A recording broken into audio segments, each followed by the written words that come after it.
Chaque balayage sonar revenait vide. Chaque expédition en sous-marin n'a rien trouvé. Et pourtant, en 2026, le Loch Ness continue de produire de nouvelles observations. Les scientifiques sont convaincus qu'il n'y a rien d'étrange là-dessous, mais les témoins ne sont pas d'accord. Les scientifiques ont cartographié son fond avec des sonars et des sous-marins.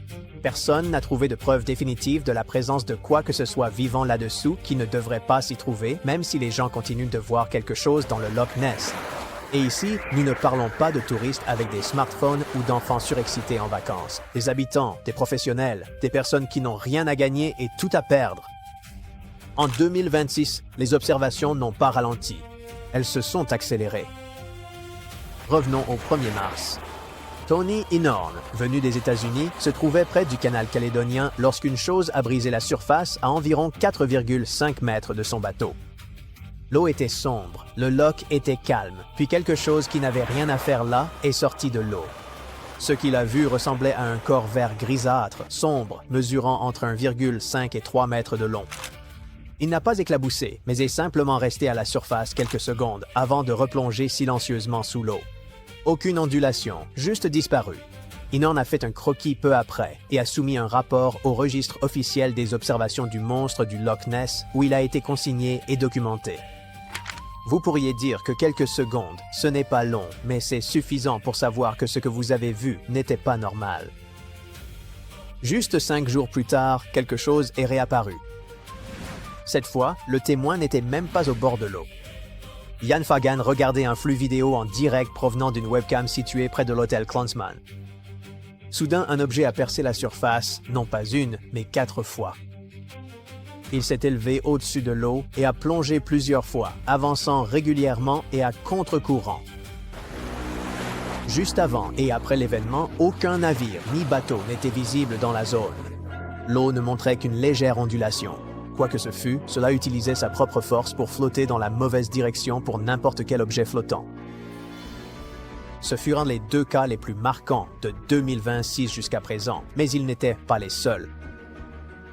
Le 23 avril, 2 touristes de l'Ontario, au Canada, observaient le loch lorsqu'une grande forme a émergé à la surface et a laissé derrière elle un sillage en forme de S. Et seulement 2 jours plus tard, il est réapparu, cette fois photographié depuis un bateau de croisière. L'image montre une perturbation dans l'eau qui n'a pas été identifiée. 4 autres incidents, 2 mois, des témoins de 3 pays qui ne s'étaient jamais rencontrés et n'avaient aucune raison de raconter la même histoire. Et 2025 a raconté la même histoire. 6 observations signalées, des personnes différentes, des endroits différents le long du loch et à différentes périodes de l'année, décrivant toutes des variantes de la même chose. Donc, si nous prenons tous ces témoignages au pied de la lettre et essayons de reconstituer ce que les gens décrivent réellement, une image commence à se dessiner, mais pas une image complète, seulement une silhouette. Nous parlons ici de quelque chose de grand. Les estimations issues de plusieurs observations suggèrent une longueur corporelle d'environ 6 à 20 mètres. Nous supposons qu'il se déplace lentement, silencieusement et délibérément. Il n'y a pas d'éclaboussure. Les témoins mentionnent systématiquement la même chose. Ils n'ont rien entendu. Il semble être sombre, gris verdâtre ou noir selon la lumière. Sa peau, là où elle est visible, est probablement texturée plutôt que lisse. Certains témoignages décrivent une seule grande bosse, tandis que d'autres en décrivent 2. C'est une créature longue, se déplaçant avec ce que les témoins ne peuvent décrire que comme de la grâce, sans agitation ni panique. Elle fait surface, reste quelques secondes ou même quelques minutes, puis replonge sous l'eau. Il semble parfaitement à l'aise dans l'eau, comme s'il appartenait au Loch Ness. Tout cela montre que le registre des observations, en cours depuis les années 1930, ne ralentit pas de nos jours. Mais la question essentielle reste valable après toutes ces années. Qu'est-ce que les gens voient réellement dans les vastes eaux du Loch Ness? Il convient également de mentionner que c'est assez grand. Long de 23 miles, atteignant 750 pieds de profondeur et contenant plus d'eau douce que tous les lacs d'Angleterre et du pays de Galles réunis. Ce n'est pas un étang. C'est assez d'eau pour cacher quelque chose pendant des siècles. Eh bien, il existe un cycle d'explication conventionnel qui tourne depuis des décennies. des poissons énormes, des requins du Groenland, des anguilles géantes ou des silures glanes. Toutes ces hypothèses ont été avancées. De plus, des illusions d'optique causées par la réfraction des vagues, les sillages de bateaux combinés à des conditions de faible luminosité ont également été évoqués. Quoi d'autre? Un tapis flottant de végétation en décomposition qui peut remonter du fond et percer la surface, ou encore la préparation psychologique. Cela suppose que lorsque vous visitez un endroit comme le Loch Ness, vous vous attendez à voir quelque chose d'inhabituel et que votre cerveau comble simplement les vides. Mais pour être honnête, aucune de ces soi-disant explications raisonnables ne rend pleinement compte de tous les témoignages. Restons-en au sillage en forme de S mentionné précédemment. Cela nécessite un objet physique d'une longueur significative. De plus, l'histoire de la webcam élimine complètement l'argument de la préparation psychologique, puisque le témoin n'était pas debout au bord de l'eau dans le brouillard. Il était confortablement assis dans sa chambre, regardant un flux en direct. Une brève perturbation de la surface causée par du gaz ou des débris. Le touriste français, avec sa femme, a maintenu un contact visuel avec l'objet pendant plusieurs minutes. Ce n'était pas bref. De plus, Tony Norn a eu suffisamment de temps pour noter la couleur, la texture et même le comportement de cette créature, alors qu'il n'était qu'à environ 5 mètres dans son bateau. Pour être juste, rien de tout cela ne prouve l'existence d'animaux terrifiants dans le Loch Ness, mais cela suggère qu'il y a effectivement quelque chose qui brise la surface de l'eau de temps en temps. Et toutes ces personnes ne peuvent pas simplement faire la même erreur. Voici la partie qui reste en mémoire. Si quelque chose fait surface, cela signifie aussi que quelque chose choisit ou ne pas le faire. La plupart du temps, quoi que ce soit qui se trouve là-dessous reste là-dessous, à simplement observer. Après 2018, une vaste étude d'ADN environnemental n'a trouvé aucune preuve de la présence d'une grande espèce inconnue dans l'eau. Elle a analysé des échantillons d'eau provenant de tout le loch et a identifié des centaines d'espèces. Aucun plésiosaure, aucun reptile géant. Le chercheur principal a suggéré que l'explication la plus probable des observations historiques était une anguille exceptionnellement grande. Mais d'un autre côté, depuis la publication de cette étude en 2019, les observations ont continué chaque année sans exception. Les habitants n'ont pas reçu le message. Or, toutes les preuves sont trop faibles, alors que la science exige des preuves solides et rigoureuses. Qu'avons-nous? Un croquis? Un extrait d'une webcam? Une vidéo de 2 minutes ou une photo prise depuis un bateau de croisière? Aucun de ces éléments n'est suffisant pour renverser la table et annoncer la découverte d'une espèce animale inconnue dans un lac écossais. Mais l'absence de preuves n'est pas la preuve de l'absence. Comme nous l'avons mentionné précédemment, le Loch Ness est suffisamment profond et sombre pour théoriquement cacher quelque chose pendant des années sans être détecté. De nouvelles espèces continuent d'être découvertes dans l'océan. En 2023, des chercheurs ont catalogué des milliers d'organismes jusque-là inconnus lors d'expéditions en haute mer. La Terre n'est pas entièrement cartographiée. Les eaux ne sont pas entièrement connues. On peut supposer que les signalements continueront d'affluer, comme cela se produit depuis l'an 565. À cette époque, Saint Columba a rencontré une bête dans la rivière Ness. Pendant des siècles, des gens ordinaires dans des circonstances ordinaires voient quelque chose qu'ils ne peuvent pas expliquer. Il y aura d'autres croquis, vidéos et photographies, et tous les quelques mois, quelque part le long de ces 37 km d'eau sombre, quelqu'un regardera dehors et verra quelque chose qu'il ne pourra pas oublier. Peut-être qu'il existe des mystères qui n'étaient pas faits pour être résolus. Ils continuent simplement d'exister. Les scientifiques ont enfin élucidé le mystère du monstre du Loch Ness. Prêt pour un scoop, il ne s'agit pas d'un véritable monstre. Peut-être un dinosaure ayant traversé les âges, ou simplement un amas de débris flottant sur l'eau. Grâce aux nombreuses découvertes au sujet de cet être énigmatique, nous disposons d'éléments probants pour vous raconter une toute autre histoire. En 1933, George Spicer et son épouse circulaient en voiture le long des rives du Loch Ness lorsqu'ils ont aperçu une silhouette imposante, dotée d'un long cou, traversant la route. L'apparition évoquait une créature tout droit sortie de la préhistoire, une bête à l'allure reptilienne, différente de tout ce qu'ils avaient pu voir jusqu'alors. Cet événement marqua le début de la propagation fulgurante des théories sur l'existence du monstre du Loch Ness. L'une des observations les plus célèbres du monstre du Loch Ness eut lieu 1 an plus tard, en 1934, lorsqu'un homme saisit un cliché devenu emblématique de Nessie, le surnom qui lui fut attribué. un monstre femelle. Quoi qu'il en soit, cette photo, baptisée Surgeon's Photograph, montrait une silhouette au cou élancé émergeant de l'eau. Pendant des décennies, elle servit de preuve à ceux qui croyaient dur comme fer à la réalité du monstre. Mais bien des années plus tard, la supercherie fut dévoilée. L'un des protagonistes impliqués dans la prise du cliché avoua qu'il s'agissait d'un canular soigneusement orchestré. L'image avait été mise en scène et, lors de sa publication, sévèrement recadrée.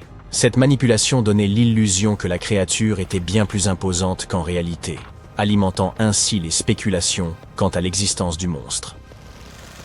Dans les années 60, une des premières grandes études scientifiques consacrées au mystère du Loch Ness fut menée. Une équipe de chercheurs, armés d'un sonar, explora méthodiquement les profondeurs du lac, consacrant de longues heures à la quête de preuves attestant la présence d'une créature de grande taille. Ce qu'ils ont découvert s'est révélé déroutant. Plusieurs objets en mouvement ont été détectés dans les profondeurs du loch, sans qu'aucune explication claire ne puisse être avancée quant à leur nature.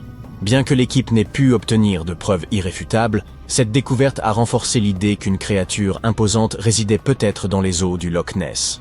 Par la suite, les recherches sur le mystère du monstre du Loch Ness n'ont cessé de ressurgir. En 1972, grâce à la photographie sous-marine, des chercheurs sont parvenus à capturer des images troublantes, ravivant brièvement l'espoir du public. Pourtant, en dépit de l'engouement suscité, ces premières études se sont révélées loin d'être concluantes.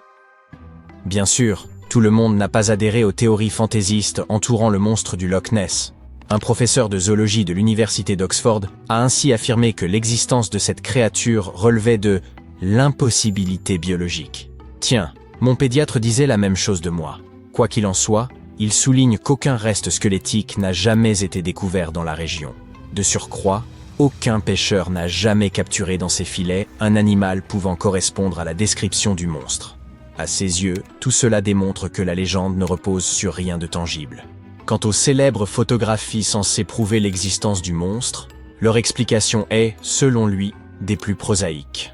Il avance que ces clichés ne montrent rien d'autre que des débris flottants ou des oiseaux, tels que les cormorans, dont le long cou et la position basse sur l'eau peuvent aisément prêter à confusion. Face aux objections, il invoque les biais psychologiques humains et souligne notre tendance à surestimer la taille des objets, en particulier lorsqu'on ne les aperçoit qu'un bref instant. Ce phénomène s'amplifie encore lorsque l'observateur est animé par le désir de voir ce qu'il espère. Un grand nombre de ces prétendus clichés montrent un animal doté d'un long cou et d'une petite tête, ce qui a amené certains à penser qu'ils étaient en présence d'un plésiosaure, un reptile marin géant ayant vécu il y a 215 millions d'années, avant de disparaître en même temps que les dinosaures. L'hypothèse selon laquelle un plésiosaure aurait survécu jusqu'à aujourd'hui circule depuis les premières observations du monstre. Pourtant, ce chercheur rejette catégoriquement cette idée. Il rappelle qu'aucun fossile de plésiosaure postérieur à 66 millions d'années n'a été découvert dans la région. En somme, l'existence d'une créature préhistorique tapie dans les eaux du Loch Ness ne repose sur aucun fondement scientifique.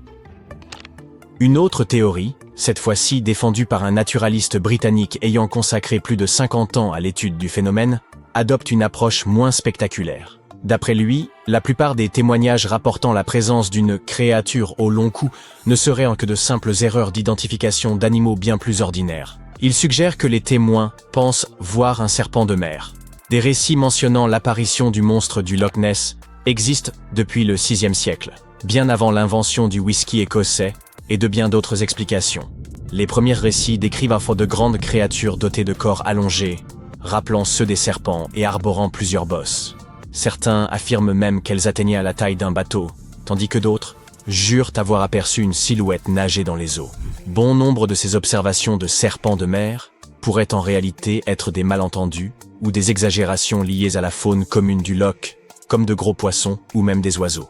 Il pourrait s'agir de grandes anguilles, une espèce bien connue pour peupler les eaux du Loch Ness. En mouvement, ces créatures allongées et sinueuses pourraient aisément donner l'illusion d'une silhouette ondulante. Observées de loin, en particulier dans des conditions de faible luminosité ou par temps brumeux, elles ont pu être confondues avec quelque chose de bien plus énigmatique. La troisième théorie avance tout autre chose. Nessie ne serait rien de plus qu'une série de vagues stationnaires. Ces phénomènes apparaissent lorsque les sillages de deux bateaux se croisent, formant une proéminence à la surface de l'eau qui, vue de loin, pourrait évoquer la créature. Les passionnés du Loch Ness ont même démontré ce phénomène grâce à des images filmées à Fort Augustus, là où une rivière se jette dans le lac. Ces passionnés avaient d'ailleurs de grands projets. Ils comptaient utiliser des drones équipés de caméras infrarouges et de microphones sous-marins pour explorer les profondeurs du Loch. Avec ses 37 km de long et plus de 200 mètres de profondeur, le Loch Ness est proprement immense. Ils étaient pas persuadés que ces technologies mettraient un terme au débat. Pourtant, malgré tous leurs efforts, Nessie demeure introuvable. Mais le monstre du Loch Ness n'est pas la seule créature à défier les explications scientifiques. De nombreux témoignages rapportent l'existence de Yétis et de Sasquatches, sans qu'aucune preuve tangible ne vienne les confirmer. Certains ont même réalisé des films dans l'espoir de percer leur mystère. Toutefois, selon les recherches les plus récentes, il est peu probable que des preuves tangibles de leur existence soient jamais découvertes. La science affirme pouvoir expliquer ces observations de Sasquatch. Et voici comment. Les biologistes spécialisés dans l'étude de la faune sauvage utilisent depuis longtemps des pièges photographiques installés dans des zones reculées afin de capturer des images d'animaux furtifs. Ces caméras détectent les mouvements et prennent des clichés, offrant ainsi de précieuses données sur la biodiversité des écosystèmes. À mesure que les pièges photographiques accumulent des clichés, la diversité des espèces recensées s'élargit. Toutefois, au bout d'un certain temps, ce chiffre atteint un plafond, indiquant qu'aucune nouvelle espèce n'est détectée. Bien qu'il soit impossible d'en avoir une certitude absolue, les chercheurs estiment qu'après un déploiement massif de caméras, la probabilité de découvrir de nouvelles espèces, en particulier de grande taille comme le Bigfoot ou le Yéti, devient extrêmement faible. Des études basées sur ces pièges photographiques ont été conduites durant des années dans les régions où ces créatures sont supposées vivre, mais aucune preuve tangible n'a jamais été trouvée. À la place, les seules traces du Bigfoot ou du Yéti proviennent de photographies floues ou de vidéos tremblantes, saisies par des témoins affirmant les avoir aperçues. Par ailleurs, nos connaissances en biologie rendent l'existence du Bigfoot hautement improbable. Souvent décrit comme un grand singe, il aurait dû évoluer en Amérique du Nord. Or, les grands singes sont apparus en Afrique, et le seul à avoir atteint les Amériques est l'Homo sapiens, dont les ancêtres ont traversé le détroit de Bering il y a seulement 16 000 ans. Un laps de temps bien trop bref pour permettre l'émergence d'une nouvelle espèce comme Bigfoot. Aussi décevant que cela puisse être pour les passionnés de cryptozoologie, les preuves scientifiques convergent vers une conclusion sans appel. Des êtres tels que Bigfoot ou le Yéti relèvent bien plus du mythe que de la réalité. Après des décennies de recherches approfondies, on peut désormais affirmer sans réserve que la science a percé le mystère du monstre du Loch Ness. Il appartient au domaine de la fiction. Et vous, qu'en pensez-vous ?